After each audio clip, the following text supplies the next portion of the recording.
Getting to be around Nick every day. I was gonna say Susie. Obviously. Duh.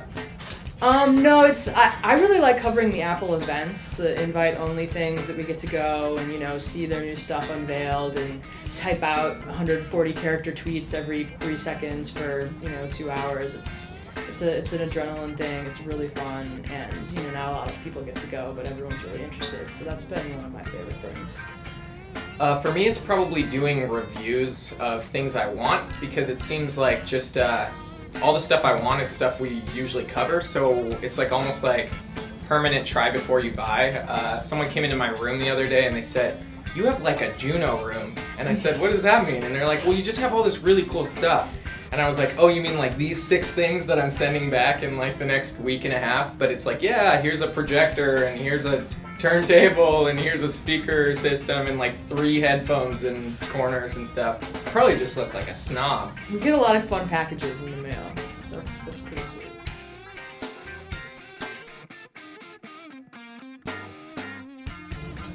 Gee, that's a good question. The word realistic is throwing me off a little bit because I want to say Portal 2 is pretty badass, but I don't know if it's realistic because you're a robot and you're shooting portals and things.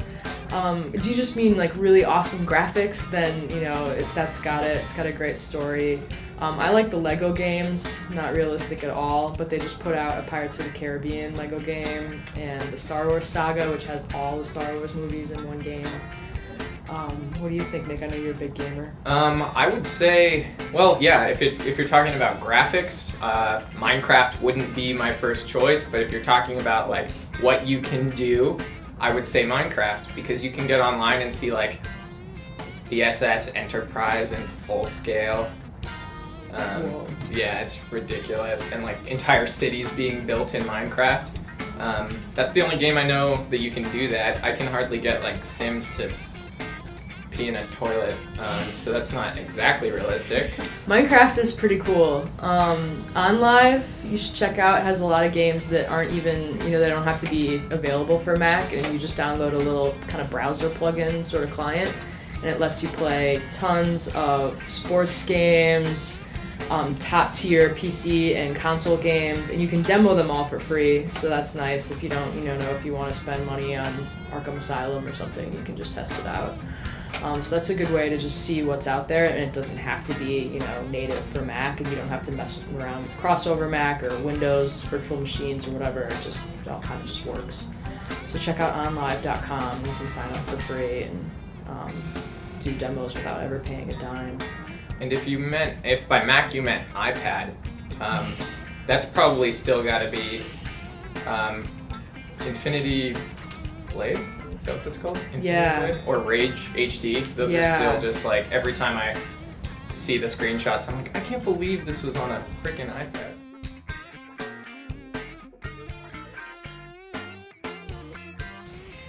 I get this question a lot. People ask me a lot. They're like, yeah, do you guys just get free MacBooks and stuff? I mean, okay, IT buys us, our work Macs. Obviously, we're working on Macs. Most of the magazines here work on Macs. Maybe the PC Gamer doesn't, but everybody else pretty much does all their publishing on Macs. But we get the new cool Macs. We get to put any software we want on them. It's much more freedom than your typical work computer. So that's fun. And then Apple loans us new things that come out, but there's always an end date. Sometimes we blow off that end date and make them beg us to send it back because we love it so much. But yeah, we don't just get to go to the Apple Store and be like, I want that and that and that and that.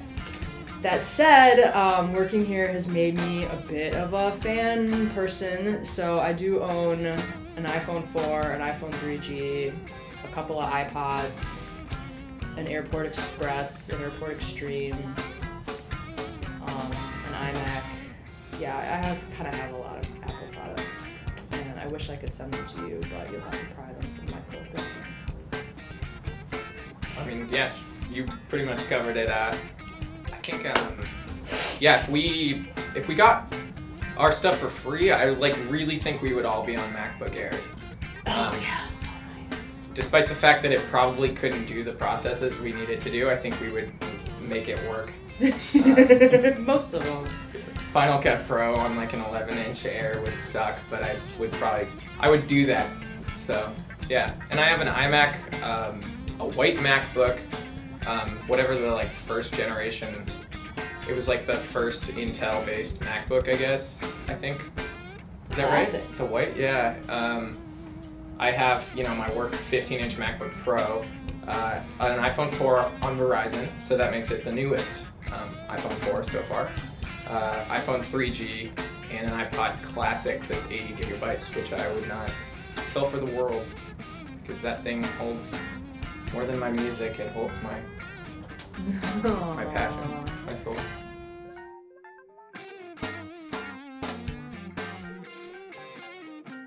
I think it's always the right time to buy a MacBook Pro, but Actually, I knew this question was coming because of the magic of making videos and looking at the questions ahead of time. And the place I always check that I recommend everyone check is buyersguide.macrumors.com.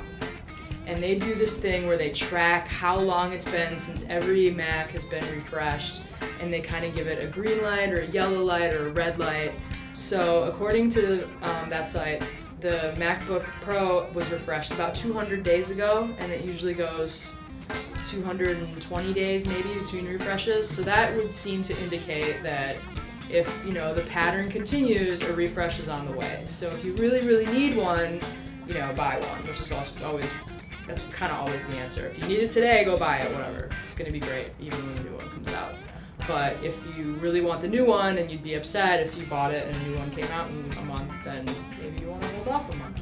So, yeah, but buyersguide.macrumors.com is an awesome site.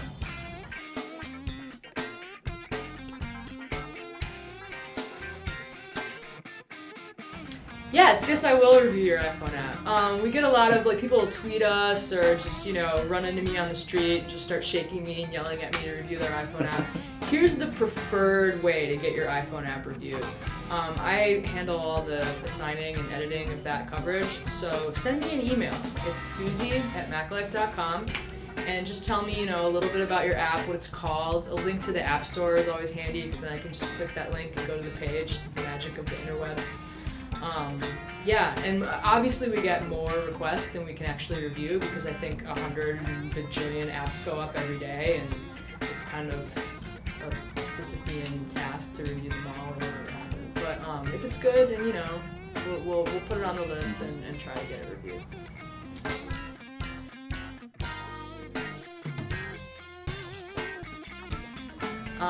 Well, my iPhone 4 is kind of my right hand. It's almost never in my bag because I have it clutched in my hands. It's my precious.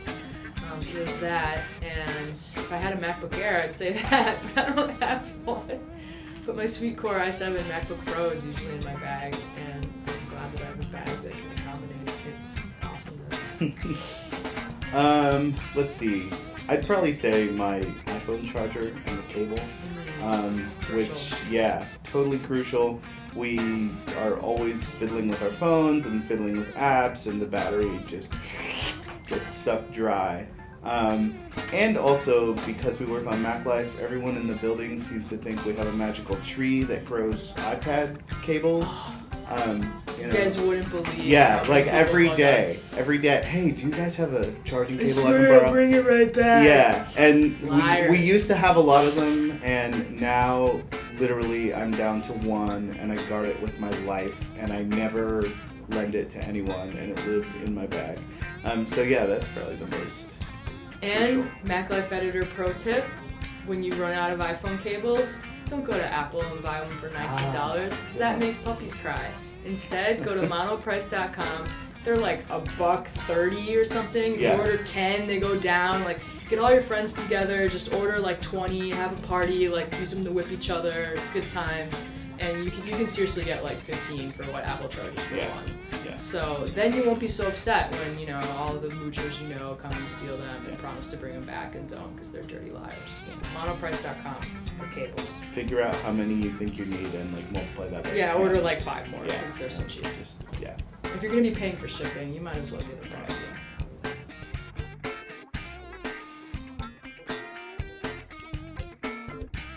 Wow. I'm the one that put that on the Facebook, and then somebody actually asked about it. Jeez. The one where there's a big misunderstanding and like everything goes wrong. That was a good Yeah, one. that one was really good. Let's see. There's a really good one where, like, I think Jack is entering a baking contest and Chrissy, like, accidentally eats the pie. And then I think they, like, buy one at the store and try to, like, pass it off as his pie. That one's pretty good. That sounds hilarious. Yeah. And then there's one where I think Mrs. Roper tells Stanley that, like, he's unattractive and, like, no woman would ever go for him. So then he goes to the Regal Beagle and Jack sets up, like, some friend of his to come down and, like, hit on Mr. Roper, and, you know, there's a misunderstanding and hilarity ensues. You know, Classic. they're really all good. It's like picking, you know, Favorite child? your favorite child or your favorite puppy or... I don't think I've ever really seen those. Really? I mean, I know the theme song.